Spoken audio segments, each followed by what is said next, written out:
Hello again. So I want to go over this video by Actual Justice Warrior. And yeah, you may say, why would you be interested in this? Well, this is because this is in USA. USA has a lot of influence in the world, and usually these kind of issues come to Europe, especially the UK first, and then the rest of Western Europe. And it's interesting because this guy who makes the video, Sean, this guy, is pretty good normally, but he does not know certain things, such as about other educational systems. And I don't know if it's been tried in the USA, but in the Netherlands, for example, these kind of things have been tried. Not giving grades, not in letters, but also not in numbers. And I was on such a primary school, and one thing also which is not very good about this video is he does not make it clear whether this applies to secondary education or only primary. If it's primary, then it's not such a big problem. I will tell you about the Dutch situation, but first, so he's pretty good. The only thing I think he failed at it, was his discussion against Sam Cedar. Sam Cedar's a moron. I made a note of that in some comments, but he did not present the right retorts against certain arguments, even if he does not know something. For example, if he does not have certain information, then he can already counter arguments without needing that information. He does not do such things. And so the weird thing is, in his presentation, his followers say that he won. In Sam Cedar's video, the same video, Sam Cedar's followers say he won. That's weird. That would not happen with me. If I had debated Sam Cedar, I would have presented arguments that he would not be able to wiggle from under. But okay. I will tell you now something interesting about the Dutch situation. So in the Netherlands, there are a lot of different types of primary schools. Some are, for example, Dalton School, Montessori schools, and Jenaplan schools, and there are standard schools. There are schools that are religious, like Christian, Reformed, or just neutral, which have no religious classes. Then, yeah, let's see. So there are also different types of grading systems. So I went first to a Jenaplan school, which is, let's see, this is a Dr. Schaapman school. That's one of those schools, Jenaplan. And they say here what they do. Let's see. Vertellen wat er is gebeurd. Talking about what happened. Eigen ontwikkeling presenteren, which means presenting your own development, reflection, getting feedback. So that's this social interaction. For a group, standing before a group, using gestures, presenting, making contact, getting the best out of yourself, easily switching to another subject, perhaps creating, thinking of alternatives, talking about planning, talking about expectations, planning, setting your goals to learn something. And here they mention something. What was it? Learning learning about life. And for me, this did not work. So a lot of these issues or these ideas of discussion, cooperation, etc., I never thought this was useful. I felt more that other pupils were holding me back. I just could do everything faster myself. So this did not work for me. What you needed to do was you could set your own goals.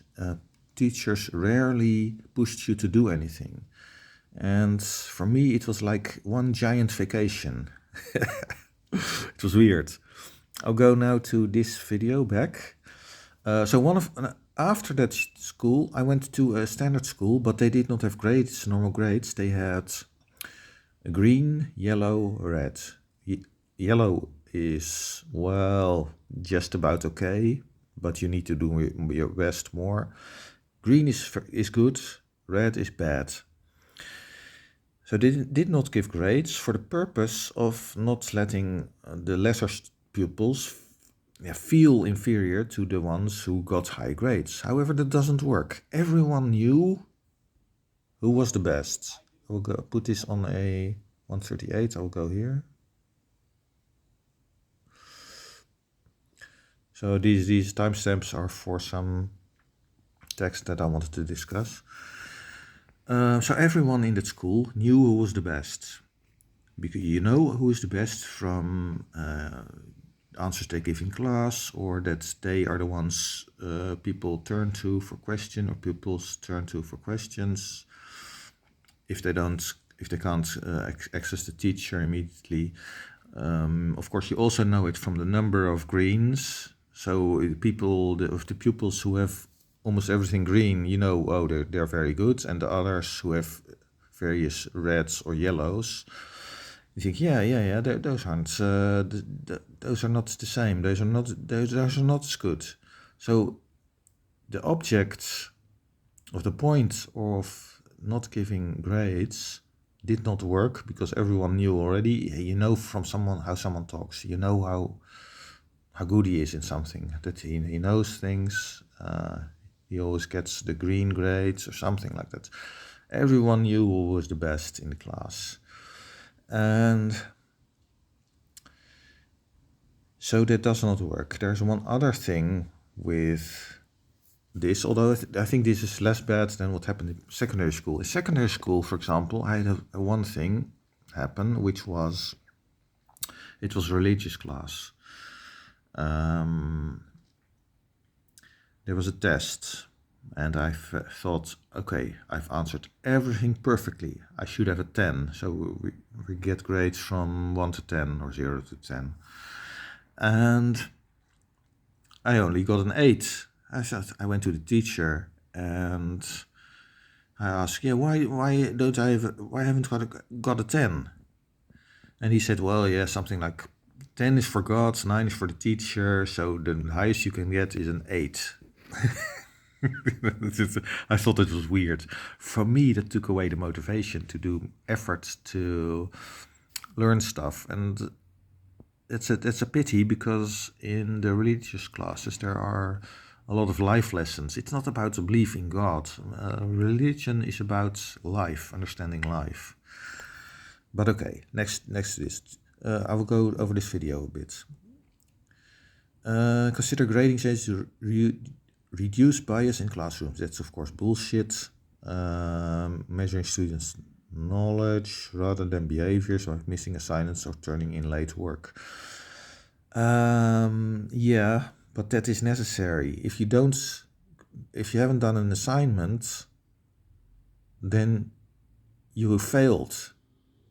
How do I know that you're good at something if you don't turn in an assignment? But also, it's work ethic.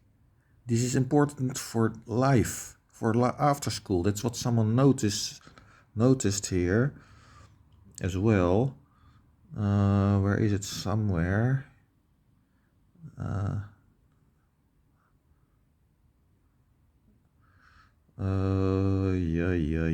Let's have a look. Yeah, try turning in assignments at work and you will be fired. Try not turning in. If you got a not, you will be fired in no time. Exactly. That's what these people are teaching these people. To fail in adult life. Yes, exactly. And this policy punishes high-performing individuals as well as average performers. No consequences for some kids, but not others. Everyone will fail. Yeah, as I mentioned in my experience, when I didn't get a high grade, when I really did the work and I thought, I got a 10 this time, and I only got an 8 because of some stupid stuff, that took away the motivation for me to do a lot of efforts, to do more effort. I mean, then I would do just the minimum. There's some other interesting one which I don't agree with. This has to do with covering for teachers who can't seem to teach kids how to read. No, that's not it. It's not about the teachers. It's really about thinking there's something wrong with the system and we really need to change the system because these people, various minority groups, fail because of racism or kind of bullshit. All nonsense. It has to do with the culture of these groups, how they behave towards education, and what you have in the USA, these gangs or things like that, who influence life in the area from even not liking that people do well in school because you're going into the white man's system. You're whatever, something like that. Let's see. For lousy student performance, the rules will now get changed. No grades, no way to know if the teacher is teaching anything. It's true that you can't tell then if the teacher's teaching anything, but still it's not correct. It's not about the teachers. So in the Netherlands, this school, which only gave green, yellow and red, of course, then you may think, well, how does it go from there? In the Netherlands, you have three types of secondary schools, which is 3 levels. Which one you go to is decided about by the headmaster of the school, the primary school, because he's usually the one who teaches the last year students. He knows how good everyone is, and he gives an assessment, and he thinks, this or this level is what he can do. There is an additional help which is called a CITO-toets, which is sort of a general test. It's the same everywhere in the Netherlands. It gives you a score and also an indication of what school level you can go to. But the headmaster of the primary school is the one who really gives the most the information that the secondary schools look to most of all. So if the primary school master says he can only do the lowest and you want to go to the highest, then they will probably not accept you, unless there's a really big difference and you can make with the test score, and you can make a point of it that, for example, the headmaster didn't like you or something like that.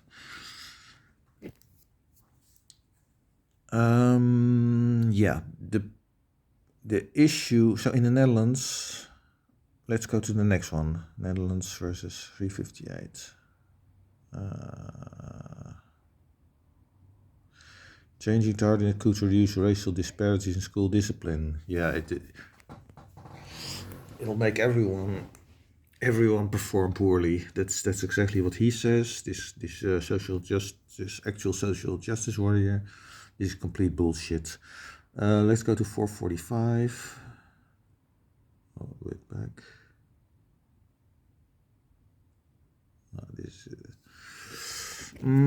Equitable grading practices. Historical data shows racial disparities in students' process. Yeah, of course there are racial disparities. In the Netherlands, you also saw the difference between, for example, some Chinese. There were not many, but some Chinese. And the Chinese parents always push the children. I noticed that. I talked with one girl in my second secondary school, because I went to 2, and it was very clear. What was also very clear was they know the difference between being really good at something and doing a lot of effort to get a high grade. She made a comment. No, her mother, I went to her house once to take a book back, and her mother made a comment about me, and I thought, well, really? And then I realized this, because I never really did efforts to, except for topics that I really liked, such as mathematics or physics or German, I like German as well. Not to assign 0 to assignments handed in late or are missing, caught cheating. Well, if their assignments are handed in late or are missing, then in the Netherlands, they would also look at the situation in the household where the pupil is from, or they would ask, are there problems, this or that. They take this into account, but you cannot take this into account if it happens all the time with all the students. That's complete nonsense. Then there's another problem at hand, and the other problem is that societal problem in these groups. They have a bad attitude towards education, or they can't control their children or something. You have single parents households, which is extremely bad for behavior of children. They need especially a father figure, and psychologists know this, the difference between the behavior of children towards the mother and the father. Let's go to 629 approximately. Make classrooms more fair and reduce bias. Complete and utter bullshit.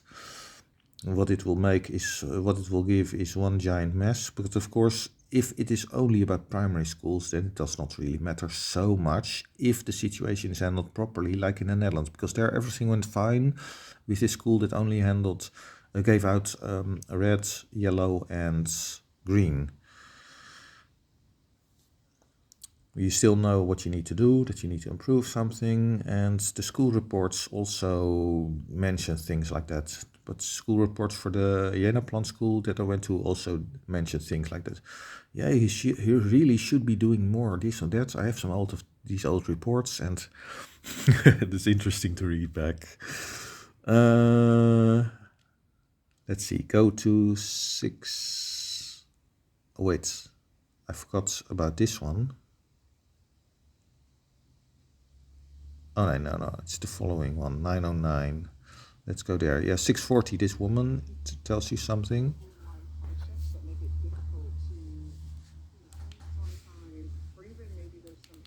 Think about what this woman just said and compare it to schools. And get a load of what else this woman has to say about your children's education. Maybe there's some linguistic inaccuracies. Maybe there are some home life hardships that make it difficult to complete assignments on time, or even maybe there's some errors. Think about what this... As I said, this is all taken into account in the Netherlands. If there are issues, language issues or whatever, that is all taken, or the home issues like a divorce, that's influenced. I remember one guy who had some issues like that in school. That is taken into account in the Netherlands, as I wrote here in my notes. But if it happens all the time, everywhere, if the certain pupils from a certain group are always failing, then obviously there's something wrong with that group, and it's not about how they are, what grades they are given. That the teacher doesn't like them or something like that. That's complete bullshit. But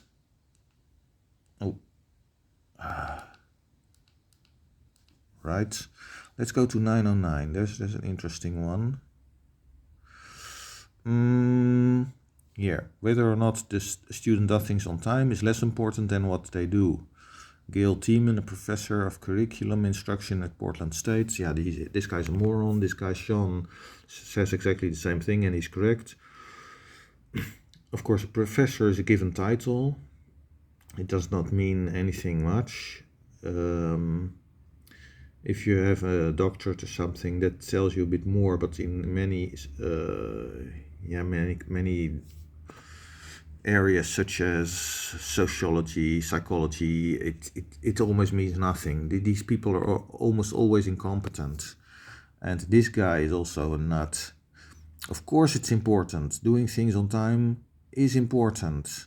Sometimes later in life you have, for example, you have competition. You need to finish something before some other guy or some other company. Doing things on time is important everywhere. So this is complete nonsense. It is also related, actually, so mentioned at the start, the Jena Plan schools cooperating. You're doing things on time. So what you promise to do something to another guy, and then you say, yeah, I didn't have time, and blah blah blah. What do you think is going to happen? If he's a friend, he'll say, what kind of friend are you? You didn't help me. This is about everything in life. This is just stupid. It sets pupils up for failure later in life, as one guy mentioned that I already showed. I think that's it. So if it's the thing I don't really like about this video is he does not say whether it's only about primary education or secondary. By the way, if you ever needed proof that titles are meaningless, just read that quote and realize that title is that of a professor, a purported expert in the topic, and she's an absolute buffoon. Also, correct. Well, I've given you a perspective of what happened in the Netherlands. I don't know if this school where I went, it was only for 1 year, where they only gave the red, green and yellow, if it still happens. What it happened in the 70s and 80s, definitely. Before that, I don't know, but there was the New Age thing going on from the 60s. I think it is the 60s when we call it already the New Age. Things like herbal medicine or things like that, and the hippie time, and new types of education, and also gender neutral education, by the way. And from this and few other things, I know that gender is not a social construct, but that's for another video. This is it for now. Bye.